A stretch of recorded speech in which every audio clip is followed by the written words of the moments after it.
ঝিনাইদহে টানা বৃষ্টিতে পানির নিচে হাজার হাজার বিঘা ফসলি জমি। সুলতান আল এনামের ভিডিও চিত্রে দেখুন বিস্তারিত।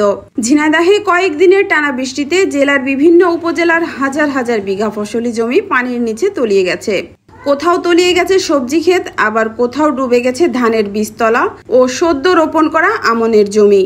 কৃষকরা জানান, ঝিনাইদহ সদর, কোটচাঁদপুর, মহেশপুর, কালীগঞ্জ সহ বিভিন্ন উপজেলার মাঠ ও বিলে টানা বৃষ্টির কারণে পানি জমে জলাবদ্ধতার সৃষ্টি হয়েছে। পানি নিষ্কাশনের সুব্যবস্থা না থাকায় বৃষ্টির পানি দ্রুত সরতে পারছে না। এতে সদ্য রোপণ করা আমন ধান নষ্ট হয়ে যাচ্ছে।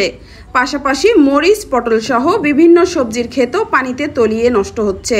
অনেক এলাকায় জমিতে এখনো পানি জমে থাকায় নতুন করে ধান রোপণ করতেও পারছেন না কৃষকরা। এতে তারা চরমভাবে ক্ষতির মুখে পড়েছেন। কৃষি বিভাগ জানিয়েছেন, ঝিনাইদহের ৬টি উপজেলায় ইতিমধ্যে ২৭,৫০০ হেক্টরের ফসলি জমি পানিতে তলিয়ে গেছে। ক্ষয়ক্ষতি কমাতে কৃষকদের নিয়মিত পরামর্শ দেওয়া হচ্ছে, পাশাপাশি পানি নিষ্কাশনের ব্যবস্থা করা হচ্ছে। মুস্কান রুবায়েত মীরা, সবুজ বাংলা টিভি, ঝিনাইদহ।